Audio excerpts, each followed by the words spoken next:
I'm so happy to see you all here today. We're so excited about the meetup. Today we're mostly going to talk about what matters to the investors in the US. We're having some great panelists here sitting behind of me. But first of all, I would like to have an opening word with Jaanika Liiv, who is one of the organizers of Refresh Meetup. So big applause to Jaanika.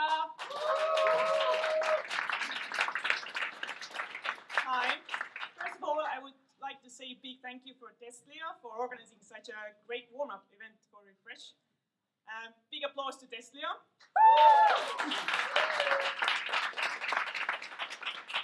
And on behalf of the Refresh team, hello to you too. And yeah, wow, there's so many of you. And I hope to see a lot of you also tomorrow at the Refresh. It's going to be really awesome. And those of you who don't have a ticket, unfortunately, we're sold out. But what I can do is to invite you all to our after party tomorrow, which starts 7 p.m. at Kultuurikatel, and it's for free for everyone. And invite your friends also, and yeah, let's end that evening with a big party. So that's it for me, and have a great event. Thanks. All right, let's kick it off. I'm like super nervous because it's my first ever panel discussion that I have to moderate. So I was supposed to look at my mom when I get nervous. So Mom, hi. Awesome. Anyways, let's kick it off. So, anyways, if any of you don't know me yet, my name is Kristel Viidik. I just recently got a new name. My previous name was Kristel Viidik, but now I'm Viidik. So I got married with my co-founder Marko, who sits right over there.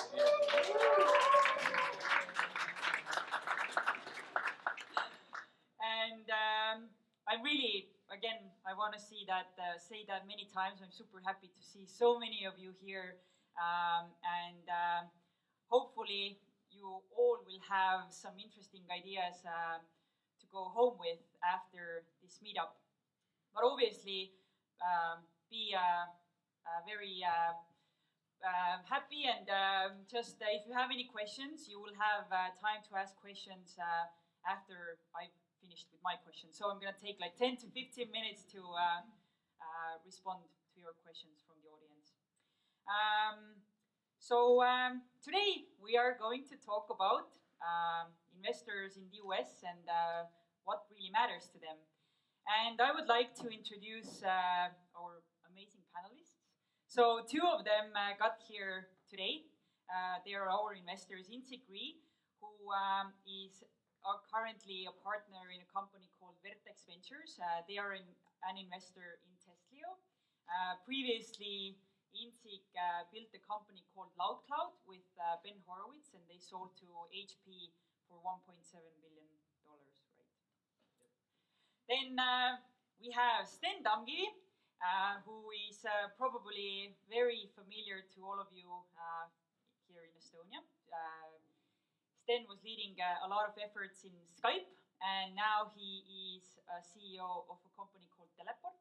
And the relation to investing is that he is an active angel investor, and he was an EIR in Andreessen Horowitz. How many years ago? Like 2 years ago. 2 years. 2 years ago. And then our third panelist is Anthony Lee, who is our second investor in Testlio, and he's an MD or partner at Altos Ventures, and previously he was leading marketing efforts in a company called Evolve Software, and the company went public, right? Yes. Anyways, so let's give a big applause to our panelists. So, first of all, my first question is, what kind of companies do you invest in? Insik, go ahead. We are investors in mostly enterprise enablement is our thesis. So we do early stage companies in B2B based on our collective backgrounds. Both my partner and I have operating backgrounds and having started companies in enterprise and infrastructure. And so I think the companies that we look for are early stage, not particularly seed, but really sort of seed plus to an A. Now I can kind of describe what that means later, but where teams are formed, I think that's really where we look for differentiation is having a team with a really solid, audacious idea. Cool. Sten, go ahead. Well, I don't think of myself as an investor these days, but But you have a lot of. I have a few angel investments. So mostly in seed stage, I've had cast a very wide net. I've mostly invested in founders rather than companies. So looking for the bright young teams that do cool things. Over the last 2 years, I think it has changed a bit because while I've been working full time on Teleport, then my sort of focus, I have this tunnel vision on human mobility right now. So the only 2 investments I've done over the last 2 years have been very close to that space. So right now I care about making free people move. So that's what I do on my day long. Woo! Hey, Kristel's mom. Yeah. And Anthony, what kind of companies do you invest in? Sure. So we're, in the scheme of Silicon Valley, we're a pretty small group. We're 3 partners. We have about $400 million that we've invested in the last 10 years. And we invest all over the world. So we have a pretty active operation in Asia. It turns out we have like 4 companies here in Central Eastern Europe, 2 of which are run by husband-wife teams. So 50% of our Eastern European companies are run by husband-wife teams. We invest in both business software companies and consumer mobile companies. And we love stuff that's crossing in the middle between mobile and enterprise and consumer, and this idea of, we call it do it for me, but companies that are providing a service, a human service, together with software to provide a whole solution to companies. So we have various theses that we pursue from time to time. We're a Series A investor typically. We like to lead that first institutional round, but company can be anywhere. Nice, thank you. Here's my next question. So I know, Sten, that you've been a bit more inactive in investing, but you have a lot of experience like seeing companies getting investments, and especially like during the time when you were in Andreessen. Like what was, my next question here is, what was your investment process and how did you come to a decision? So what are the factors and the criteria for the investment? Well, I guess what both gentlemen next to me can attest, it varies widely. It varies from a firm, it varies from the stage of the company, the thesis that the investor is pursuing, the amount of capital they need to deploy in order to make the fund work, and yada, yada, yada. So there are tons of things, and in that sense, I think there's like the 2 extremes, or like what I've seen are the 2 extremes of that space. Like doing angel investments in Northern Europe is probably one of the sort of the tiny little hectic, chaotic things all over the place. And then Andreessen Horowitz being one of the top VC firms in the world, $6 billion under management. They have a very rigid process of how these thousands and thousands of pitch decks actually flow through that building every year. So my role there was, I was an EIR, which is an entrepreneur in residence. So I was still there. I was still there not to invest, but rather to build my own company. So I only got engaged in particular investment deals where I felt that they have some value to add. And the other exposure that they had was sitting in pitch meetings and deal reviews where the firm just gave me access to be a fly on the wall or argue with them occasionally. I think the overarching theme, I don't think there is such a thing as different. There is no such theme as raising money in the US. Like the US just happens to be the place where the venture capital scene is the most developed and the most vibrant, most competitive and so forth. But I don't think there's anything particularly American about the scene there. Like especially in Silicon Valley, like every single person you meet probably is not from there. Like it's rarely you meet an American there. And because of that, like you have all the mix of cultures and the presentation styles and the communication styles and all these things that you might consider when somebody asks you, how do you pitch in America? There's nothing American about that. But I do think there are things that are quite universally valued in that scene, and being authentic, having like a passion and a mission that you're on that is really authentic to you, that you're somehow uniquely positioned with your life experiences and ideas to go after that space. The global quest for the top talent. Like, are you one, or can you attract one? Are the questions that always you hear being argued around. Then there are things that are more related to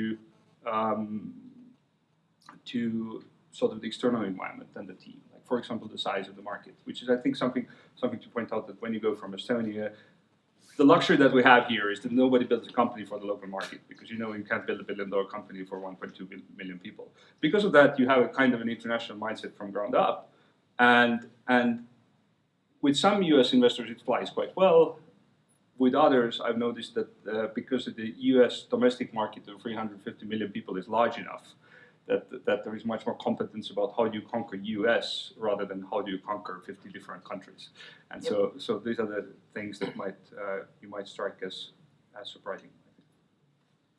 What's your investment process in Sik from Vertex Ventures? So we're a boutique firm. There's just 2 partners, and we have an admin we share and a receptionist.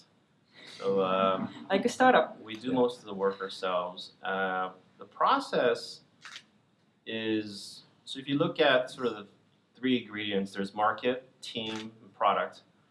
And so that's sort of the order of, kind of the high order bit is the market. The market has its own will and its own force, and it moves at its own pace.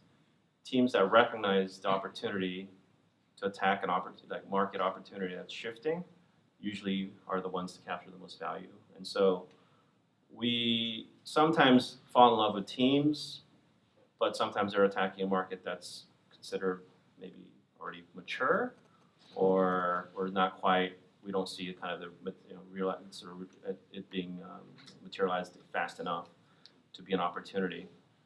And in product is always, unfortunately or fortunately, it's almost always the last thing, because a good product is not, your 1.0 is never going to create, the market for you. It's the 3.0 product or the 4.0 product. So every product needs to iterate, and that iteration is a byproduct of how good a team is. So if the team can't iterate, it doesn't matter how good version 1 was. It's just not going to go too far too fast. And so we look for those kind of 3 aspects. And then in terms of doing kind of diligence and deal flow and whatnot, a lot of it is we do conviction-oriented investments, which means one of us, or ideally both of us, have shared conviction with the entrepreneur. And we'll know within first meeting, maybe the second meeting, whether there's something there for us to really get excited about, and we sort of say, "Hi, this is really cool, and I don't know if this is going to really work out, but if it does, man, this is going to be awesome." And so that level of excitement. And so first, the entrepreneur has to communicate that excitement to us, so they can't just come and read the pitch deck and be stone-faced. They have to really be passionate. And when Kristel came and pitched, it was like, okay, she knows what she's learning, but she's really passionate about this whole area around helping test and provide quality service to customers. And so that passion really has to show through. And then it's sort of infectious, and then we kind of glom onto it and go, "Oh, this is great." So that's a really has some domain knowledge. Doesn't have to be domain expert, but really understands and sort of has empathy with the customer for a fairly big problem. So we look for those kind of things, and when we get sort of that shared conviction, so first of all, we don't look at revenue. We don't look at we sometimes don't even look at product. We look at some core IP or some kind of a competitive edge, some moat that you can build, whether it's data or whether it's some very interesting, clever mechanics. But a lot of times the winners and losers are actually determined by how you go to market in many cases as well. So those are kind of the different ingredients we look at. And then once we have conviction, then it's a fairly fluid process. And it's kind of a dating game. We chase entrepreneurs, they chase us, and sometimes we meet in the middle. But the best deals are ones where the conversations just kind of flow naturally with entrepreneurs. Nice. Anthony? Kristel, your question's about process, right? Yeah, what is our the process and what makes you make the decision right. On who you're going to invest into. So how many of you in this room are working with or starting a B2B company, selling to businesses? Or all right. Everybody in the front row. Good. They're the ones who are going to get it funded. So I think the proper answer here I should give is that we are a B2B, we are in the B2B business, right? So we are selling a service to entrepreneurs, capital and value add and advice to help build your company. That's our product. And the proper answer should be that, we do content marketing, we generate leads, we have a funnel, we qualify through the funnel, we do diligence, and then we make decisions on the ones, kind of like selling a B2B customer, but in our case, making an investment decision. It's not at all that structured or scientific. It's very much a process of art and gut and feeling. I think for us, when we meet the entrepreneur, we know in that instance if that is a company we want to invest in, and to the extent that we do diligence, it's to confirm our feeling about that gut feeling. We know within the first 5 or 10 minutes. When I met you and Marco in that tiny little office in Austin, I knew this is a company I want to invest in. Maybe not now, and it turned out to be almost a year and a half later, yeah, right? Exactly. So a very long dating process, not quite as long as you guys were dating, but so it's a very fluid, personal, dynamic process. In our firm, someone has to get very excited and be a champion and say, I want to do this, and then you have to convince the other partners, and some of them will argue against you. So it's a process not only of the entrepreneur convincing us convincing the entrepreneur, but us also convincing our own partnership. And as an entrepreneur raising money, it's important to understand all those different dynamics in the process of raising money. Cool. So now, I'm thinking that you've all been sitting on the side of talking to the investors and really trying to raise money. And my next question would be, now that you've been investing for so many years and you've seen companies failed and succeeded, how's your process changed over the past 10 years? Process in terms of the filter? Yeah, the filter, exactly. How do you recognize, do you think you recognize companies better, whether they succeed or not? I'm not sure, because there are companies, you really don't know whether you're a good investor for the next first 5 to 10 years. I mean, it really takes a long time to establish a track record, and many times, there's a lot of luck involved as well. So it's serendipity, not just, you can't really predict the future of outcomes. In many instances, it's the right acquisition from a big strategic, platform vendor that creates this amazing value, but there was no revenue to even justify that. So, but from an investor perspective, yes, we did great. So a lot of those, but in terms of what was good versus bad signals, I think it has to do with the ability of that founding team, the nucleus, to really not scale phenomenally to hundreds of people, but at least have at least a nucleus of 5 to 15 people that really kind of drove the business forward and really kind of in a parallel fashion, and worked well as a team, coordinated. I think in those cases, there's always been positive outcomes. The negative side signals have always been where founders have had a difficult time letting go of certain responsibilities or delegating or empowering. And so in those types of scenarios, companies could do well and have a fast start, but then invariably they would stall out and not be able to kind of break through. And from a venture perspective, we really are looking for the proverbial hockey stick. So you want to sort of see, as the company goes, typically between sort of 30 to 200 people. That's when you can really see the growth engine kick in. And, Go for it. Go first, Sten. Yeah, so I would rather answer it from entrepreneur's perspective. Yeah, please do. When I started my first company in 1996, there was no venture capital in Estonia. There was no angel scene in Estonia. There was nothing. So I saw that my first entrepreneurial experiences were all without external capital. And it was a weird story because I was 18 and my co-founders were something like 20, and we started a company and we didn't know anything about starting a company. And then 6 months later, we had a corporate acquirer buy 49%. So we kind of got like this weird setup where we had an acquisition before we had a business, and that opened many doors. But many of those things, those many doors like a client flow and extra capital and some of those things, they actually led to the demise of the company eventually. So my first company went bankrupt, and I think to a large part because we were over-investing and sort of being clueless and over-investing actually creates amazing things. But looking back at that, and now I'm running a venture-funded company. With Talkport, we had 3 founders, an idea, and a deck, and we raised 2.5 million out of the gate just to build sort of a longer-term vision. And when I look back at my first experience building a bootstrap company, I kind of know what leverage does. Leverage in form of external capital, professional helpers, all that. It can amplify whatever you do a lot, and it amplifies it in both directions. Like you can grow really fast and you can succeed really fast, but you can also screw up at the amplified pace.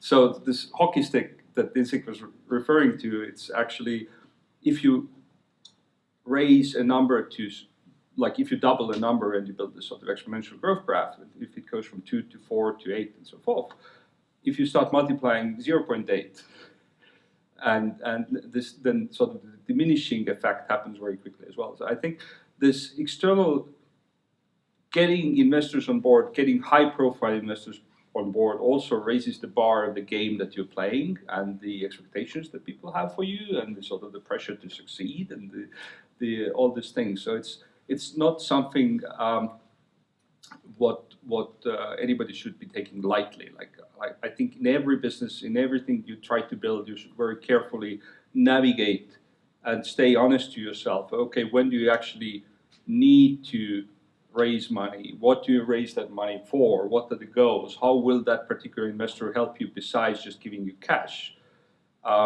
Because I think in some startup circles, especially the less developed ecosystems that you see around Europe, sometimes like the act of raising money in itself gets celebrated. And it's never like the end game. It's just a tool for whatever you want to achieve with your company and your vision. And I think that's a clarity that I've had more over the years. And the other thing that I wanted to add here is when I left Skype, I took a year off, went to Stanford, and part of the thinking that I did at Stanford was like, do I want to become a full-time investor?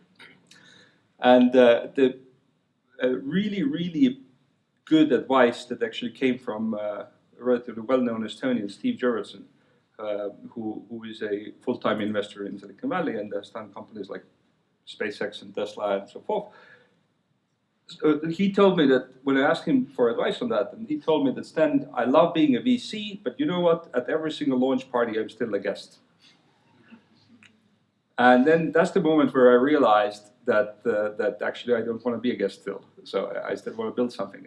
And once you recognize that sort of differences between the VCs sitting behind the table and the entrepreneurs, and the VCs who have been entrepreneurs before and crossed to the other side, it's very interesting and important to understand the psychological differences and the incentives, the differences of approaches that these people have at that particular stage of life in order to work effectively together.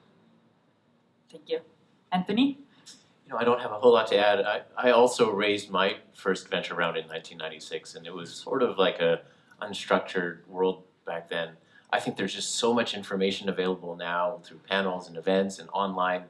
There's a very well-structured process for how to raise money from a seed investor, from a Series A investor. There's a playbook, there's a pitch deck. You can just copy everything and go. But to Stan's point, most companies should not raise venture capital. Most companies don't need it. Most companies aren't growing fast enough for it, and it's not suitable. So I always run into, we work with a lot of seed guys in Canada. We don't do seed investments ourselves. And most of these companies I meet are really not suitable for venture capital or even seed capital. They are almost like lifestyle businesses. Why are you picking on Canada? Yeah. Well, that's another northern country, my country.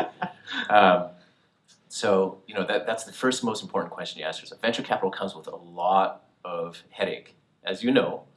Yes. Right? You have a new you have a few new bosses now. There's different reports you have to do. Vertex Yeah, board That takes decks, a lot of numbers to time. hit, right? So it's a whole different life that you're signing up Yep. for, and it's a very long relationship too. Yep, a bigger pressure, definitely. Yeah, I mean, investors look at risk-adjusted returns, and so what that means is, if you guys play poker, play hold'em, you don't bet everything when you see your first 2 cards, because you got 7 to eventually want to get to see what your opportunity for winning is.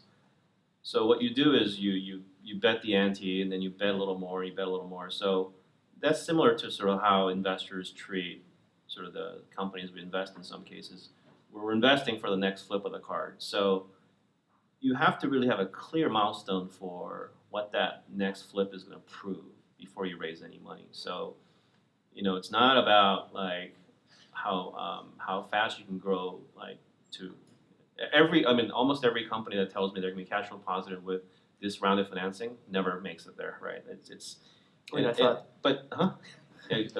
Well, they were already cash flow positive when we invested, right? So I think, but every time that the entrepreneurs look at it, it's really about reducing risk for the next milestone. And most of the established VCs are mature enough to recognize that. We don't expect you to be profitable with our check. We don't sometimes expect you to even have revenue.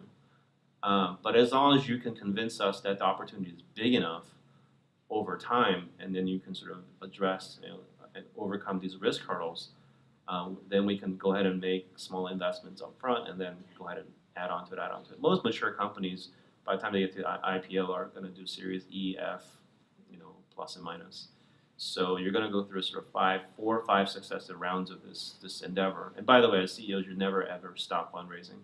So you're always going to have a dialogue with those investors, even if the ones they didn't invest, they might be around for the next tranche or the next round or the next round or the next round. So to build a meaningfully important company in the tech ecosystem, you're still going to have to raise somewhere between, call it $40-50 million to $200 million over the life of that company.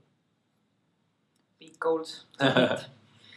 Yep, but so after you made the decision to actually invest in a company, like what are your expectations to a CEO usually? Anthony, can you answer that? Of the CEO specifically? For the CEO specifically. Look at her while you're answering. Look at her, yes. Well, How many CEOs do we have here in the audience, by the way, or founders? Quite a lot. Cool. Yay. You get to wear the gold shoes. So I would say there are certain things that we've learned to look for in CEOs, certain traits that we like to see. So I'm not quite answering your question, but before we invest, the kind of things we're looking for are people who have a very clear and compelling vision of what the future looks like and want to be part of getting there with their company. They are people who we call systems thinkers. They can envision this whole system that their company is a part of and how to build that and staff it up and get from here to there and all the processes around that. This company is very systems and operations heavy. We love people who are just voracious learners. They're like the Borg in Star Trek. You're always learning, absorbing other people's brains and getting smarter and smarter. Then after we invest, the most important thing that we look for is objectivity. And that's kind of a weird thing to say because you want passion and you want drive and you want aggressiveness and you want people to succeed. But for us, the most important thing is that the CEOs remain objective. So they can be passionate about their mission and their vision and their idea, but on a day-to-day basis, they have to look at what's going on in the world, look at what's going on in their business, and be very honest about where they're falling short and where they're succeeding. Communicate that to the board and have a plan for how to close those gaps. So I would say objectivity, as weird a word as that is the number one thing that we look for. So Sten, as a CEO of a company, what are the expectations to yourself?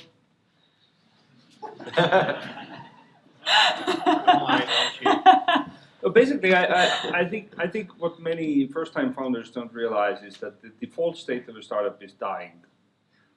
So what I do every day, and I actually love our colleague Ben's quote on that, is that as a CEO, you sleep like a baby, you wake up every 3 hours and cry.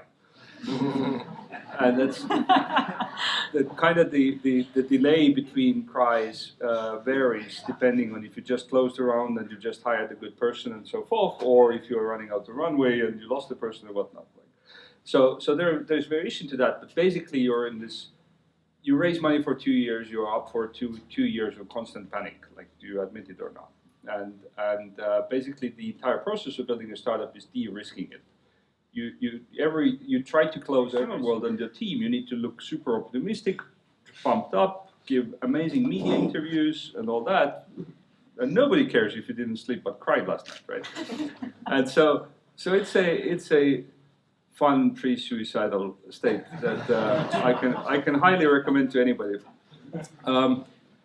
So I guess to bridge with the investors topic, I think the best investors to work for.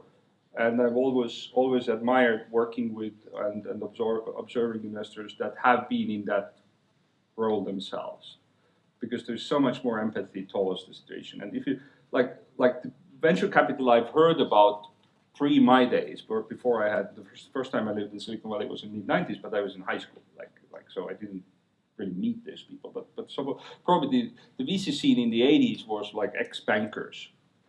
And it was much more of a financial industry, and you could do like a hedge fund, or you could go into VC, and it was kind of different format of deploying capital. And now, when you look at VC industry, especially in Silicon Valley, but increasingly in Europe, you see ex-operators, people who survived building companies themselves, and that's that empathy to that role of being the CEO and being a founder, I think, is a super important part to making this relationship work. Thank you. And Sik, what are your expectations to companies, CEOs? I mean, really not expectation. Really, the role that we play is a support role. So we're there to sort of be cheerleaders and to really make sure we encourage CEOs to be executors and make decisions, and sort of mistakes are fine and they're tolerable and they're expected.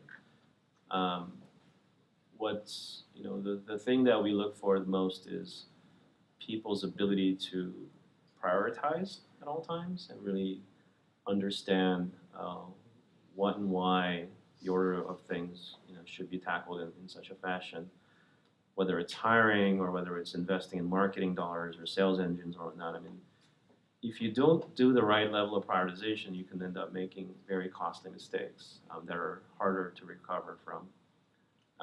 And as I said before, not much of it actually has much to do with product at that stage. It has to do with how you're actually going about, disrupting an ecosystem, like to Anthony's point, right? So a lot of this is, I look at it like a mousetrap, and the company's building this gigantic mousetrap and running its sort of tests and scenarios through all the customers and markets and whatnot, and you're tweaking it constantly so that the job of the board and the investor is just to encourage the experimentation around that, because it's never going to be perfect from the get-go, and great teams are always good and adept at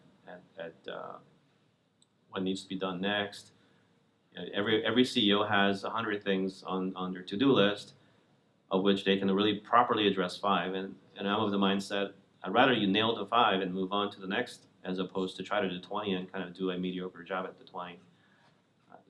And so it's constant prioritization, sharpening of that sort of critical thinking around what is the next thing now, as opposed to what could wait 3 weeks.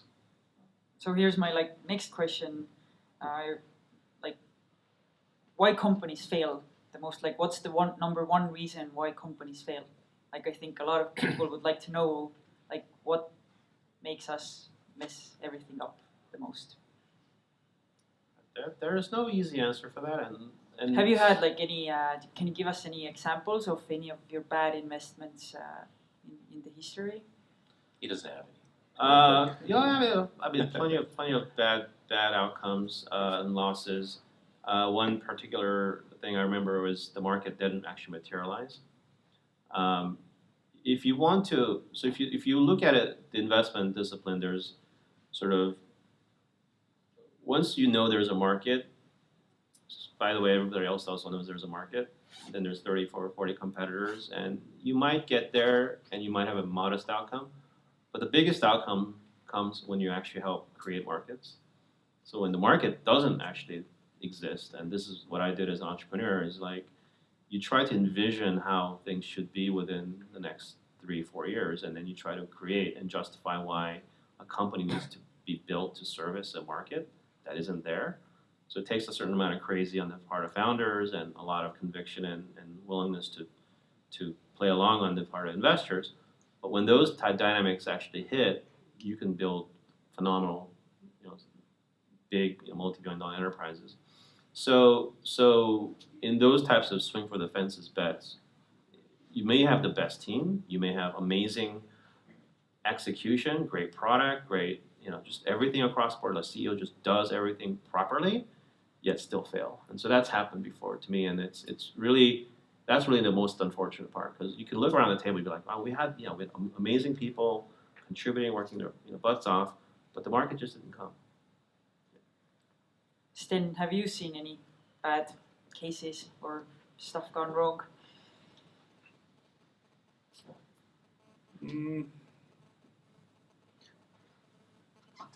A very a nuanced one, I think, is a forced exit, where on paper it worked out, but the product and the vision dies in 12 months. Which is probably from the founder's perspective, it's one of the most tragic ones.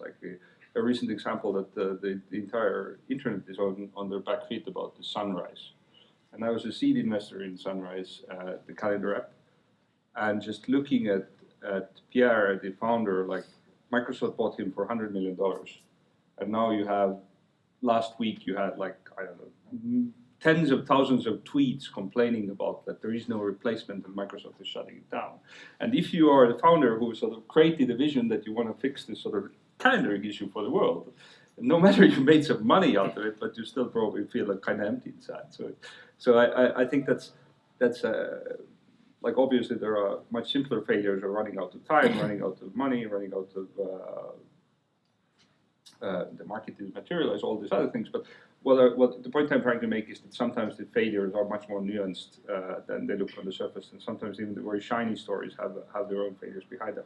But flipping the question around is why do startups succeed? I think, which is a question that helps to understand this as well.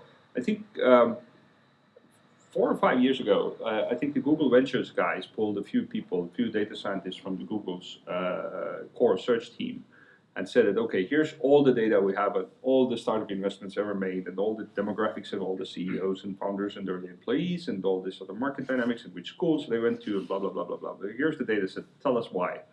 And they came back crunching this data and said that, yep, we found one thing that actually had statistical significance in the regression analysis, and this was timing, which is the most useless knowledge ever in making the next investments.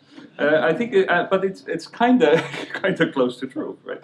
So it's you can have I don't know, Skype came around in 2003. The first time I made a call on the internet was 1993, and it was awful. It was you had to set it up and configure the ports and proxies and all these things, and then you're online and it shows connected, and then you realize there's nobody to talk to. It's like being the first guy with a fax machine, right? And so it takes 10 years, and somebody else comes and solves these problems like getting online easy and searching for people, and bam, all of a sudden you have 40% of international calling minutes going through that thing. And there is people looking from outside, probably in those 10 years could identify 50 teams that do everything right, but there was one that actually did it the right way. Anthony? About succeeding and failing. Well, there's really only one reason why startups fail. They run out of money, right? Very few situations you have people with money who give up. I can't think of very many, right? There are some, and they give the money back, whatever's left, but very few situations like that. So there's only 2 reasons why you run out of money, and they both have to do with timing. One is that you are too early to the market, right? The market doesn't materialize, there's no product market fit, there's a lot of ways to call that. My third company was a social bookmarking company that we launched in 2000. We had the best team, we had Greylock, we had Lightspeed, great investors, and it was just like 8, 9 years too early. The concept was just not ready for people. 10 years later, Delicious and other things build companies around that. So you're too early.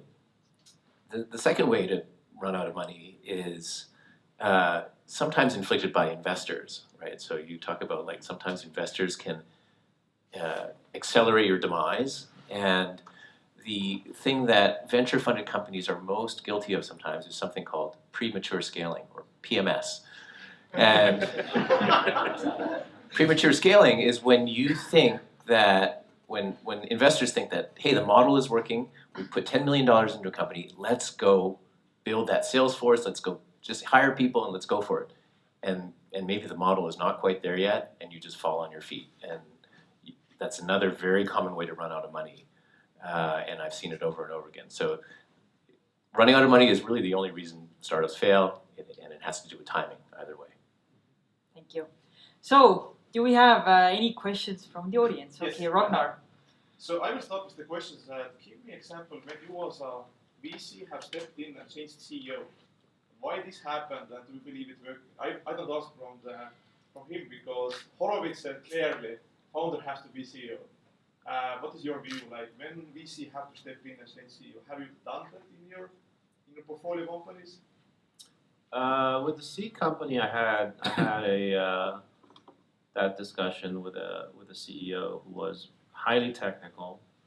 In fact, wrote all the code, and then at some point it becomes a question of priorities and where do you really want to spend your time and how do you want to sort of scale the company at the same time. So it's never something you want to force. It's always a set of conversations, and entrepreneurs will sometimes recognize, hey, that they're an owner of the company as much as they are an employee. So are you able to, if you wear the owner hat, would the company be in a better position to succeed if somebody else is actually making the calls as the CEO, while they still play an integral role? Now, in terms of completely replacing and sort of letting the person go, haven't gone through that, because we wouldn't make an investment thinking we're going to swap out a CEO. That would just be a non-starter. So in our history, we have replaced maybe 15% of the CEOs, 20% in our companies. And it used to be more common than it is now. We've really come around to this belief that we like founder, owner CEOs rather than hired gun CEOs who don't have that ownership mentality. So now our rate of CEO, letting go CEOs is probably less than 5%. We go into an investment with the mindset that this person can run this company for the next 10 plus years. For Testlio, I would, my job is to make Kristel successful, right? And if I have to fire her, then I'm still stuck with her husband. So it's even more complicated. So for us, it's very important to try to find a founder that we believe can go all the way. And just add on the two CEOs, can you share the biggest lesson, especially Kristel, because you have been your first time basically even manager. So what is the biggest lesson that you learned as a CEO, because it's fucking hell on job? And Sten, you as well, can you share some lessons to other folks? Well, I think the most important thing is to have the mentality to never give up. I think that's the most important thing that I've learned I've cried a lot as well. I woke up in the middle of the night to just cry, because being a startup CEO in a fast-growing company and giving a job to so many people, it's a lot of pressure, right? And so, but I think the most important thing is to see an opportunity in every problem and just not give up, never give up. I think one thing that is my recent learning, or something that I had to adjust to, because when I left Skype, it was already so large that you have these organizations of people to rely on. It might still feel culturally as a startup, but many of you who might come from a 100-person company and then you think you start your own thing, it's just amazing the shitload of stuff that falls on you. Like that will not happen unless you do it. because you want your engineers to write the code and you want to have your marketing person do the marketing, and so anything else that sort of distracts them is your job. So it's like you sort of crawling up from this sort of like pool of, you know, these pools with colorful balls, like you just trying to get out of that one. And only later, when you have a business, then you can hire people to do all those things. So that's, I think, where the 6 points about prioritization comes so heavily, is that you always have 100 things you could spend your day on, but what is the one that you actually need to do, and which of the other ones you let go? And it took a while, like even managing your own calendar or finding the best airline tickets. All of a sudden becomes like an hour-long thing that you previously you pinged somebody who deals with that stuff. So we had a question from here. Go ahead. So to continue on that point, what would you say for someone who's a CEO and the companies startup companies develop extremely fast? So does the CEO? I mean, she or he has to, if he wants to continue running it, or makes sense for him to run it. So what would you say a CEO who has not been previously a CEO, does not have a startup experience or background, and it's his first? How do you continue developing yourself so you can be an accelerator to the company rather than a handbrake because of your lack of knowledge or experience?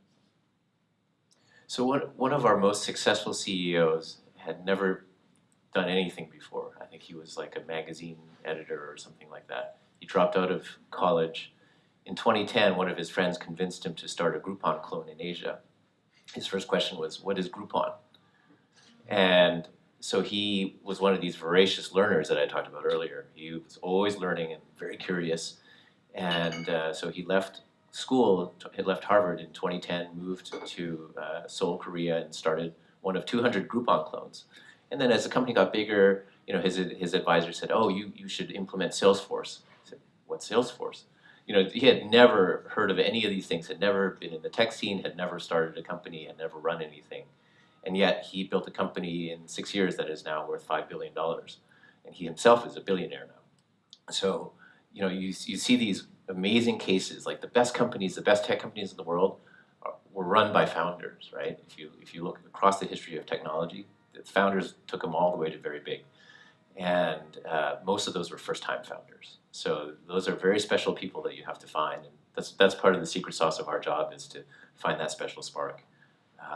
Very different from looking at people who've done it before.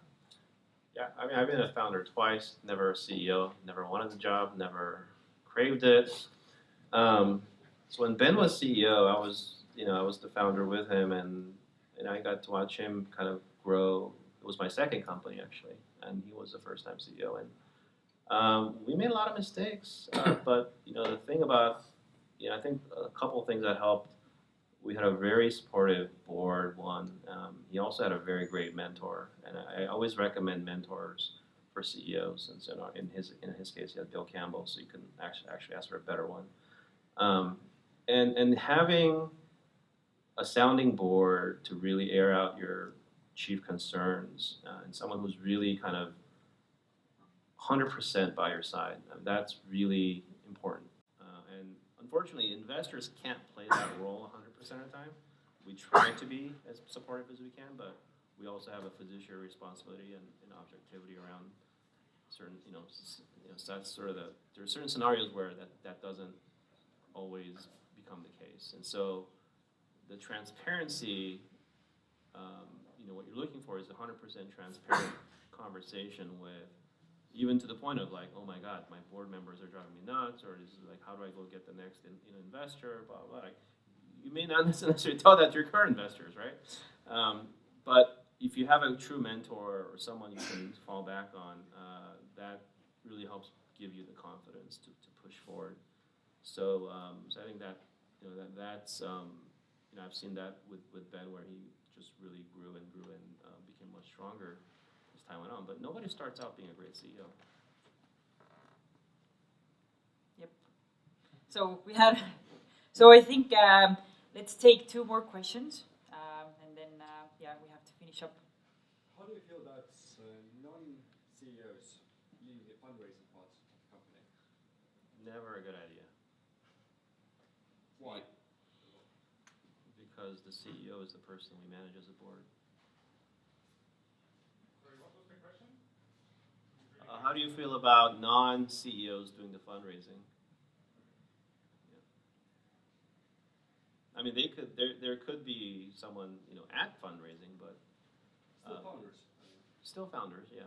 But the CEOs. I mean, I actually just saw a deal the other day where they literally had a new CEO they hired, and he still came to the meeting. A founder drove most of the discussion, but like, you know, and we determined the CEO was more than a puppet. Otherwise, we would never invested. Well, we didn't invest anyway, but like that's different. We wanted to invest in that one too, but. Yeah, absolutely not. I mean, my question would be, what more important is the CEO doing at that moment, right? The CEO's job is to get money, get people, and make it happen. So if the CEO is not the one doing the fundraising, especially in the early days of a company, when companies are very much later stage, sometimes the CFO will lead those fundraisings, but that's when they're, you know, beyond 50, 100 million in revenue. We are investing in that CEO. That's half of our investment thesis is the person.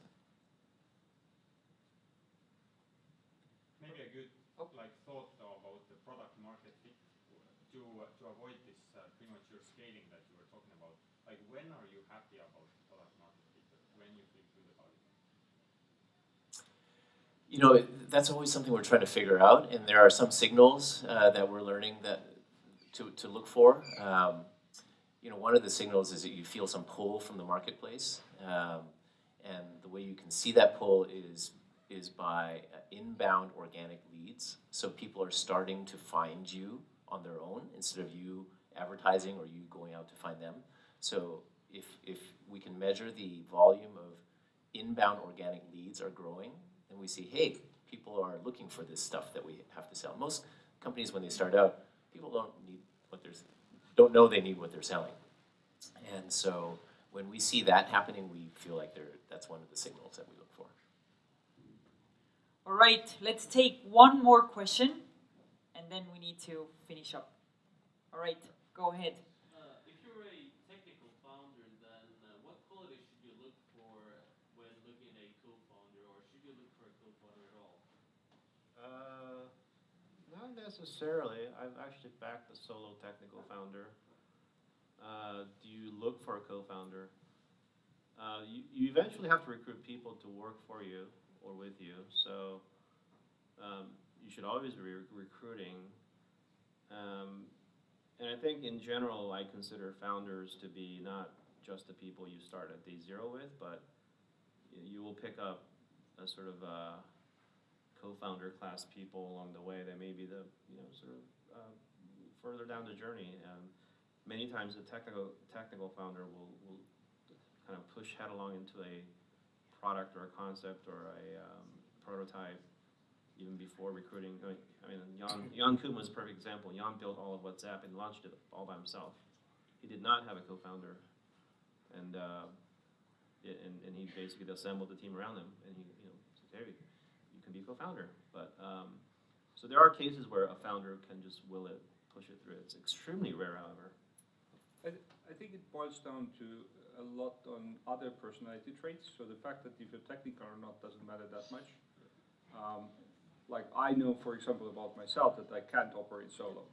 Like what was mentioned here about mentors, that you have a sounding board. Like I need somebody across the desk. I need somebody to bounce ideas off, and a lot of these ideas materialize and the decisions materialize through dialogue. And then for that sort of dialogue, you can have that dialogue with an early employee. But then again, like the more aligned your incentives are with that person, the more you are in the same boat, the more sense the decisions make, and you know that they're coming from the similar place. So when I was studying Teleport, I did quite a lot of thinking around that, and obviously there are several things why, like if you want a sounding board, if you want a sparring partner, like what are the qualities that you lack? You're probably filling your own gaps, so you're trying to fill those. That all makes sense. But there's also a lot of sort of very mechanical things that you need to figure out. How do you split the founding shares? Like how do you like there's a like Jan, thanks to that decision, and he is a weird guy indeed. Like he turned me down. Yeah. I used to work for my first company. And he still turned it down easier. In fact. And he probably, because of that solo founding act, he probably took home a fair share of $19 billion, right? So if he had a co-founder, he probably took home maybe 40% less or 80% less, or who knows. So it's like, that sort of practical things are on the bottom of the list for me, but they do exist. And one thing that I found super useful, which is a book by Noam Wasserman in Harvard, has crunched data on about 10,000 or 12,000 startups and taken a data-driven look at these things. And so they tracked like, okay, 2 founder companies versus 3 founder companies. How did they split? How did they perform later? Does it have an impact on exits and all that stuff? So Founders' Dilemmas, I think, is the book. So look it up, lots of good data sets.